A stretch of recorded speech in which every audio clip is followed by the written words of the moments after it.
moving on to urinary tract infection, let's just remind ourselves that we've got this urethra, which is draining the bladder. And of course, what feeds into the bladder are the ureters, and those are coming off the kidney. So in urinary tract infection, we can have infection of the urethra, the bladder, or the kidneys. Now, most commonly, when you get infection of any of these regions, it's usually due to an ascending infection. So it starts in the urethra, and it works its way up. This helps to explain why there's an increased incidence in females. It also helps to explain why the risk factors include, for example, sexual intercourse. With sexual intercourse, there's an increased risk of introducing bacteria into this tract. Urinary stasis, whenever you have stasis of urine, there'll be an increased risk for bacteria to grow in that urine. And catheters, because if you have a catheter, that provides a conduit for bacteria to actually get into this pathway.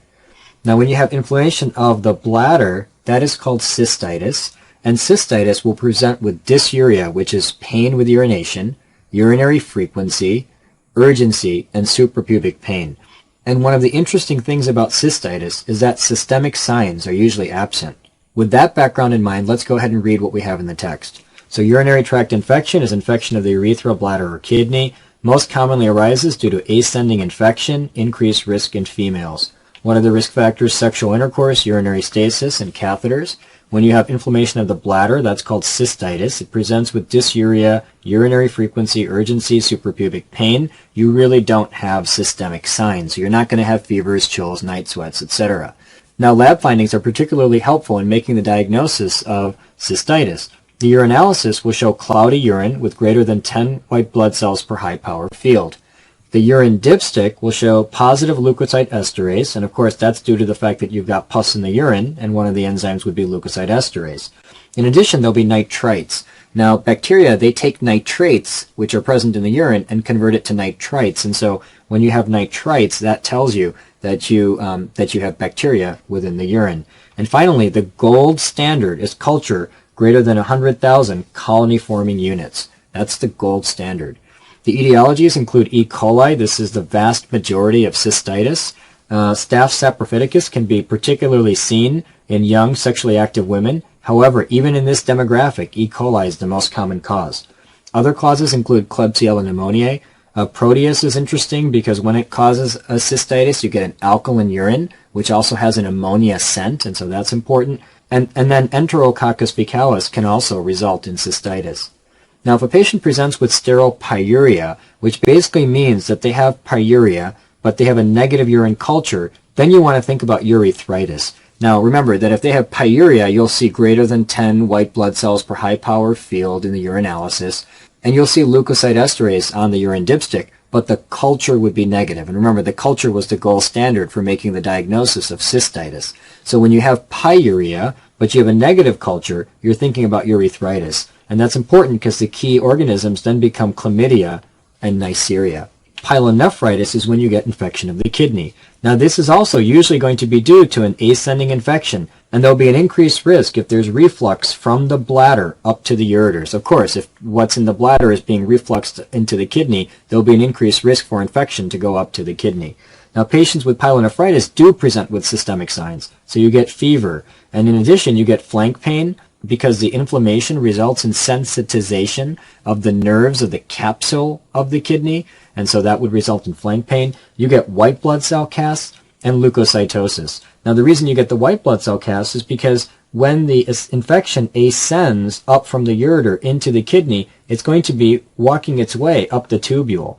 And as it walks its way up the tubule, that's going to result in inflammatory cells coming into the tubule, and those inflammatory cells will cast themselves in the shape of the tubule so that when this is urinated out, you're actually going to get a white blood cell cast.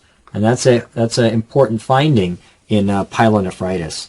In addition, you'll have symptoms of cystitis as well. And again, that's because the infection usually ascends from the bladder up into the kidney. The most common pathogens for pyelonephritis include E. coli, Klebsiella can also do it, and Enterococcus can also work its way up into the kidney. Chronic pyelonephritis is when you get interstitial fibrosis and atrophy of the tubules due to multiple bouts of acute pyelonephritis. Now, it's classically seen in a child that has vesicoureteral reflux, or VUR, or it can also be seen with obstruction. Let's just talk about VUR for a moment. Here's the bladder, and recall that the ureters, of course, plug into the bladder, and they plug in at a very particular angle. This angle helps to prevent the reflux of urine back up into the ureter. However, if there is a malformation of this angle or of this apparatus, there can be an increased risk of reflux up into the kidney. And the reflux up into the kidney could then result in chronic scarring and interstitial fibrosis with atrophy of the tubules, which is called chronic pyelonephritis. Now, on gross exam, in chronic pyelonephritis, the kidneys will show cortical scarring and blunted calyces. Now, one of the characteristic patterns of scarring is when you have scarring at the upper pole and lower pole, and that's characteristic of VUR.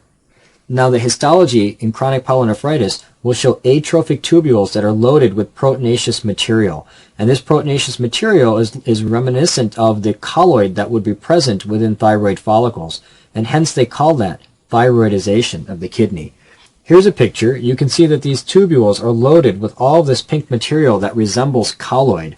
And so therefore, these mimic thyroid follicles, and that hence the term thyroidization of the kidney.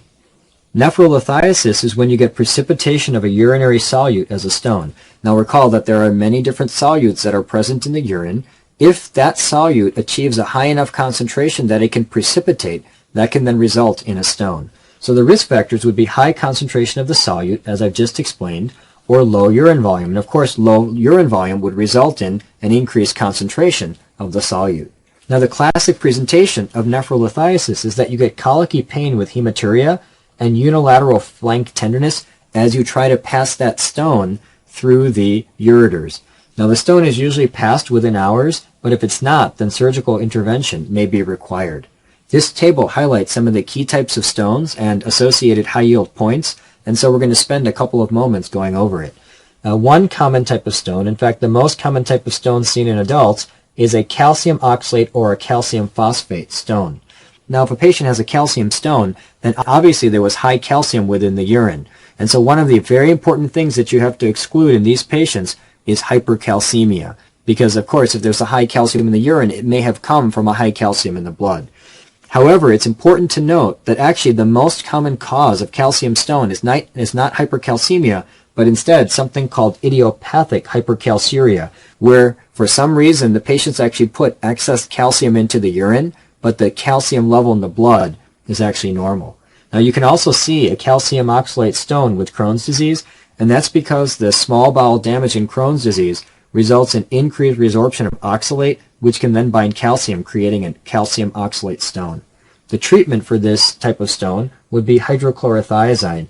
This is a calcium-sparing diuretic and would decrease the amount of calcium going into the urine, decreasing the risk for future development of stones. The second most common type of stone is an ammonium magnesium phosphate stone, also called an AMP stone. The most common cause of this type of stone is infection with urease-positive organisms, such as Proteus or Klebsiella, and these organisms result in alkalinization of the urine, which then leads to formation of the stone. Now, it's very high yield to note that this classically results in a staghorn colliculus in the renal calyces. Now, this would not normally be passed, and therefore it would have to be surgically removed.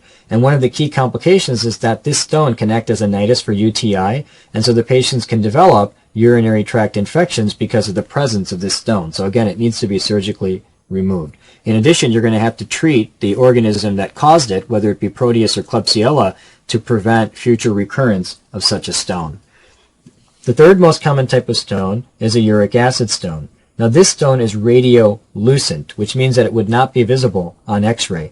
And that's important because the other types of stones that we just talked about, the calcium stone and the AMP stone, would be seen on X-ray. Now the risk factors for the uric acid stone are hot, arid climates, low urine volume, and acidic pH. All of these things increase the risk of uric acid stones. This is the most common type of stone seen in patients with gout. Again, uric acid is associated with gout. And then it's also seen in patients with hyperuricemia or myeloproliferative disorders. Now, hyperuricemia could be seen, for example, in leukemia, where you're generating a lot of cells and a lot of cells are turning over, and so a lot of nucleus would turn over. And it can also be seen in myeloproliferative disorders. Again, in myeloproliferative disorders, you're generating a lot of cells, and so there's a lot of nuclear turnover, and so that can also result in high levels of uric acid. Now, treatment of this type of stone involves hydration and alkalinization of the urine, for example, with potassium bicarbonate. Now again, remember that acidic pH helps to form this type of stone, so an alkaline urine would protect against formation. Allopurinol can also be used in patients with gout to decrease the uric acid. The fourth and final type of stone is a cystine stone. This is a very rare cause of nephrolithiasis. It's seen in children, and it's classically associated with cystinuria, where you have a genetic defect of the tubules so that you don't resorb cysteine. If you don't resorb cysteine, cysteine piles up in the filtrate, increasing the risk for a cystine stone. Now, very important to note that this can also produce a staghorn colliculus. So staghorn colliculus in an adult, you're thinking AMP stone. However, staghorn colliculus in a kid, you're thinking a cystine stone. And the treatment can involve hydration and alkalinization of the urine as well. Moving on to chronic renal failure, this is end-stage kidney failure. Important to note that you can get end-stage kidney failure from any of the compartments of the kidney. For example, if you damage the glomeruli, you can get end-stage kidney failure, as we saw in nephrotic syndrome or rapidly progressive glomerulonephritis. If you damage the tubules, you can get end-stage renal failure. Inflammatory diseases can result in end-stage renal failure, and damage to the blood vessels can also result in end-stage renal failure. The three most common causes of chronic renal failure are diabetes, hypertension, and glomerular disease.